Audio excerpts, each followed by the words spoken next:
Hello दोस्तों, मैं विक्की फिर से आपका स्वागत करता हूं ये एजुकेटर पे। और हम लोग पढ़ रहे हैं इकोनॉमिक्स डेवलपमेंट चैप्टर। पिछले वीडियो में हमने क्या पढ़ा, तो हमने देखा इनकम और अदर क्राइटेरिया, जैसे कि एवरेज इनकम के अलावे जो है कंट्री या स्टेट का बारे में तुलना करें तो हम जैसे कि 3 स्टेट का तुलना किए थे। एवरेज इनकम के अलावे भी हम देखे थे इन्फेंट मोर्टेलिटी रेट, साक्षरता दर, लिटरेसी रेट और नेट अटेंडेंस रेशियो। अब हम चर्चा करेंगे कि उसमें क्या बोले हम कि केरला जो है पर कैपिटा इनकम हरियाणा से कम था, बट क्या था तो उसका जो है शिशु मृत्यु दर कम था, साक्षरता दर ज़्यादा था, नेट अटेंडेंस रेशियो ज़्यादा था, स्कूल में बच्चे ज़्यादा जा रहा था। तो हम ये कह सकते थे कि केरला जो है हरियाणा से ज़्यादा डेवलप्ड है। क्यों है, तो हम ये देख सकते हैं कि वहाँ क्या था कि वहाँ है कि पब्लिक के लिए जो फैसिलिटीज़ है, पब्लिक फैसिलिटीज़ जैसे कि हेल्थ पॉइंट ऑफ व्यू से, हाँ एजुकेशन के पॉइंट ऑफ व्यू से वहाँ ज़्यादा बेहतर सुविधा है। जैसे कि हम पीडीएस भी जानते हैं, हाँ पब्लिक डिस्ट्रीब्यूशन सिस्टम, मतलब जो सार्वजनिक वितरण प्रणाली, जैसे जिसको आप राशन शॉप करते हो कि राशन के दुकान से मिला, सबको राशन मिला सरकार के तरफ से, तो वहाँ सरकार ज़्यादा ध्यान दे रही है। स्कूल भी वहाँ ज़्यादा है, नेट अटेंडेंस रेशियो जैसा कि हम लोगों ने देखा उसमें, तो इससे क्लियर होता है। इसीलिए हम केरला को कह सकते हैं कि वो हरियाणा से ज़्यादा डेवलप है। बिहार तो उसमें देखे कि हम हर चीज़ में पीछे था, देख रहे हैं कि इस नेट अटेंडेंस रेशियो इतना देखे कि कम है कि हम ये देख सकते हैं कि वहाँ स्कूल बच्चे कितने जो है नहीं जाते हैं, बीच में ही छोड़ देते हैं या जाते ही नहीं हैं। तो इससे क्लियर हुआ। तो ये हम समझ सकते हैं पब्लिक फैसिलिटीज़ के बारे में कि ये पैसा ही सिर्फ ये नहीं है आप पैसा से हर चीज़ खरीद सको अपने डेवलपमेंट के लिए, क्योंकि जीने के लिए आप कुछ खरीद सकते हो, जो चीज़ मटेरियल थिंग हैं इनकम से, पैसे से। बट जैसे कि आप जो है पॉल्यूशन फ्री एनवायरनमेंट खरीद पाएंगे पैसे से, तो जवाब आएगा नहीं।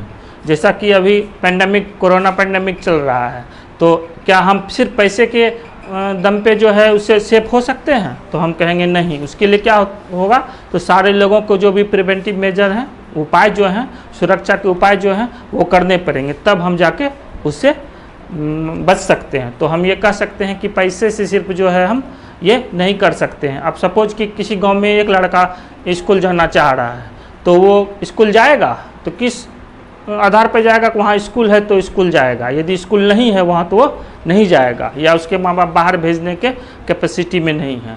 और यदि वहाँ बहुत सारे लड़के हैं तो सरकार को दबाव दे सकते हैं लोग, कहे बोलेंगे कि यहाँ स्कूल होना चाहिए, या सरकारी स्कूल नहीं हुआ तो फिर वहाँ कोई प्राइवेट स्कूल भी खोजेगा। तो ये हम कह सकते हैं कि पब्लिक फैसिलिटीज़ जो है, जो भी है जिसका हम डिस्कस किए, उसमें जो है सिर्फ पैसे के कारण ही हम हर चीज़ नहीं खरीद सकते हैं। तो यहाँ तक आपको क्लियर हो गया। तो आगे हम फिर देखेंगे इसमें। यहाँ जैसे कि हम चार्ट बनाए हैं ह्यूमन डेवलपमेंट रिपोर्ट, यानी कि ह्यूमन डेवलपमेंट रिपोर्ट कौन पब्लिश करता है, तो UNDP, याद रखिएगा ये क्वेश्चन कर सकता है।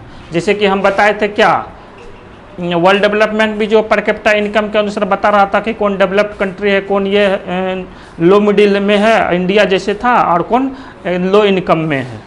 क्लियर। उसी तरह जो है ह्यूमन डेवलपमेंट रिपोर्ट भी UNDP ये पब्लिश करता है। किस बेसिस पे, तो लोगों के एजुकेशन बेसिस पे, उसके हेल्थ बेसिस पे, पर कैपिटा इनकम के बेसिस पे। जैसा कि देखिए आप जो है ये सारी चीज़ों के बेसिस पे यहाँ तुलना किया गया है कंट्रीज़ का। जैसे श्रीलंका है, इंडिया है, म्यांमार है, पाकिस्तान है, नेपाल है, बांग्लादेश है। आप अपनी बुक में भी खोल के देख सकते हैं, उदाहरण वहीं से लिया गया है। तो क्या है यहाँ ये जो देख रहे हैं, ये श्रीलंका का कितना है, 11,326 है gross national income per capita. ये 2011 का है, जैसा उदाहरण लिया गया है आपके किताब में। लाइफ एक्सपेक्टेंसी एट बर्थ, इसका क्या मतलब हुआ, तो average expected length of a person at the time of birth. हाँ, जैसा कि हम बात करते हैं कि उस देश की जो है, जैसे कि यहाँ दिया हुआ है कि इसके अनुसार श्रीलंका का लाइफ एक्सपेक्टेंसी एट बर्थ क्या है, तो इसको कह सकते हैं 75.5 है। इंडिया का क्या है, 68.8 है। म्यांमार का इतना है, पाकिस्तान का ऐसे करके है।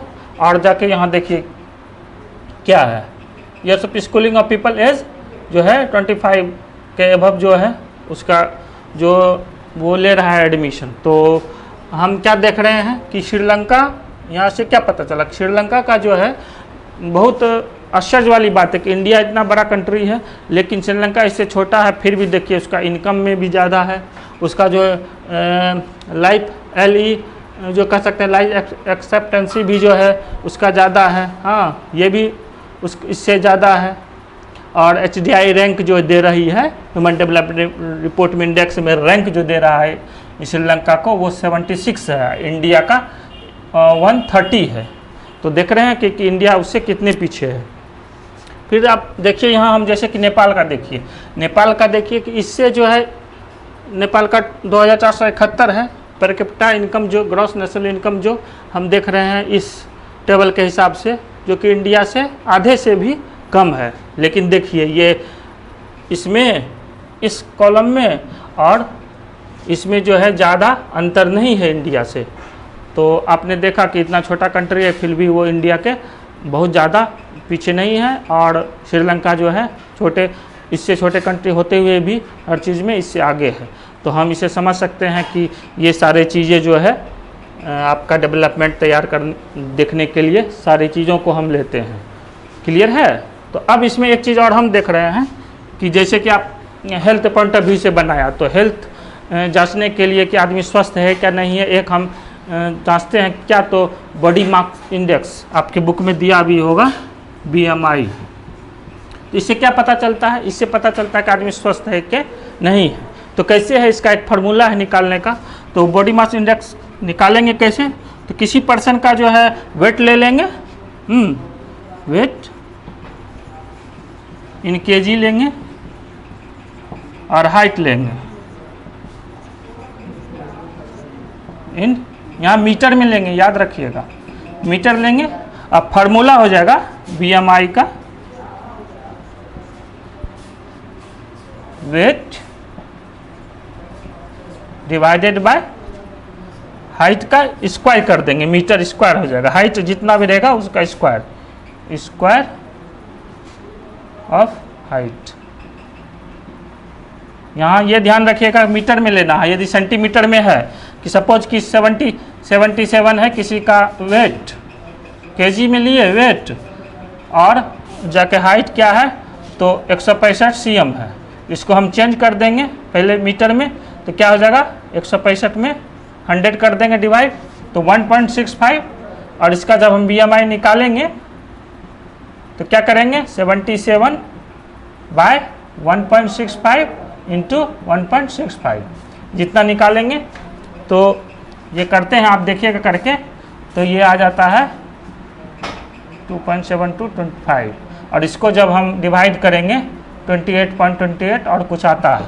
तो अब क्या देखिए क्या कैसे समझेंगे कि किसका कौन स्वस्थ है कौन स्वस्थ नहीं है। तो एक डाटा दिया गया, क्या दिया गया है, यदि जो निकला ये जो हम हाइट में जो है वेट में हाइट से भाग दिए, वो यदि 18.5 से ज़्यादा होगा तो वो ओवरवेट हो जाएगा, यानी कि उसके मोटापा आना चालू हो गया। और 18.85 से 24.9 यानी 25 तक रहेगा तो उसको हम नॉर्मल कहेंगे।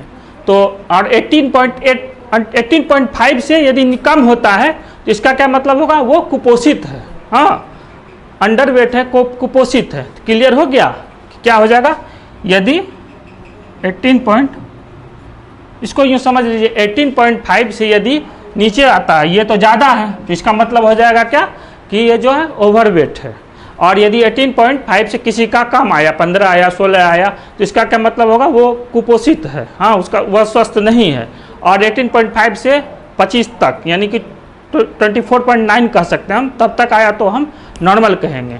तो इसे ये भी एक तरीका है, हाइट BMI से भी हम नापते हैं। तो हम ये देख लिए कि ह्यूमन डेवलपमेंट रिपोर्ट कैसे कैसे तैयार हुआ। श्रीलंका इंडिया से छोटे होते हुए भी सब उसमें आगे था। और देखिए आगे हम क्या देखेंगे, तो सस्टेनेबिलिटी ऑफ डेवलपमेंट। यहाँ देखिए क्या हुआ, इसका में क्या हम डिस्कस करेंगे। इसमें डिस्कस करेंगे जैसे कि अब हम डेवलपमेंट देख रहे हैं, तो सपोज उदाहरण लिए कि डेवलपमेंट सबके पास गाड़ी आ गया, चाहे वो पब्लिक ट्रांसपोर्टेशन हो या पर्सनली हो, तो गाड़ी आया सबके पास, तो सुविधा बढ़ी, तो हम उसके लिए डेवलपमेंट कर सकते हैं। बट गाड़ी के लिए तो फ्यूल चाहिए। हाँ, उसी तरह यदि कल्टीवेशन खेती बढ़ी, फसल ज़्यादा हुआ, तो हम कहेंगे कि ये भी डेवलपमेंट हुआ, लेकिन उसके लिए ग्राउंड वाटर हमें चाहिए। जैसे कि इंडस्ट्री भी बढ़ा तो उसके लिए मिनरल्स और ओर चाहिए, रिसोर्सेज चाहिए, ये सारे रिसोर्सेज के रूप में लेंगे तब तो इंडस्ट्री बढ़ेगा। तो यहाँ क्या होता है, हम जानते हैं कि बहुत सारे जो है नॉन रिन्यूएबल रिसोर्सेज हैं, जैसे कि हम जानते हैं कि पेट्रोलियम जो है, नेचुरल गैस, ये सारे ओर्स, मिनरल्स, ये सारे इसको फिर से रिन्यू नहीं किया जा सकता, ये स्केयर है, यानी सीमित है हम लोगों के पास।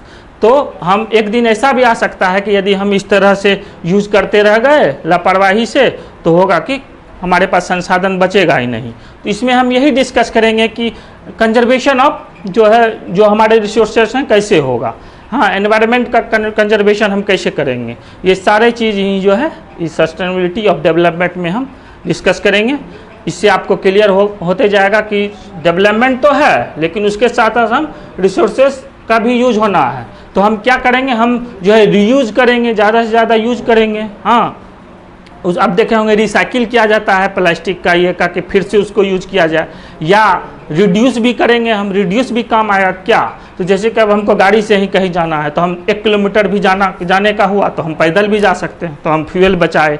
तो इससे मतलब कहने का ये मतलब हुआ कि हमें अपने माइंड में ले के चलना पड़ेगा कि ये जो है, ऐसा नहीं है कि जैसे क्या होता कि सुनते होंगे कि फलने को उसके पापा जी ने जो है उसको इतना प्रॉपर्टी मिला अपने पूर्वज से, तो हमको ये नहीं समझना होगा जो रिसोर्सेस हैं तो मेरे पूर्वज से मिला है, ये बहुत है, हम अपने मन से खर्च करेंगे। इसको क्या सोचना पड़ेगा कि हम आगे के जनरेशन से हम उधार लिए हैं, उसको हमको देना है, तो हम कंजर्वेशन हम बोले वो करेंगे, तो उसको हमको बचा के रखना है। और ये हुआ कि ये जो सस्टेनेबिलिटी ऑफ डेवलपमेंट का जो है ये चिरस्थायी है। हाँ, इसकी डिस्कशन सतत चलते रहेगी, हमें सोचना पड़ेगा, हाँ, what we like to do, हम क्या करना चाहते हैं, हम कहाँ जाना चाहते हैं, what we want to go, हाँ, और हम क्या गोल चाहते हैं। तो ये सारी बातों को हमको डिस्कस करना, इसी में हम डिस्कस करते हैं और हम ये क्लियर करते जाएंगे, और सतत चलने वाली प्रक्रिया है इसके बारे में।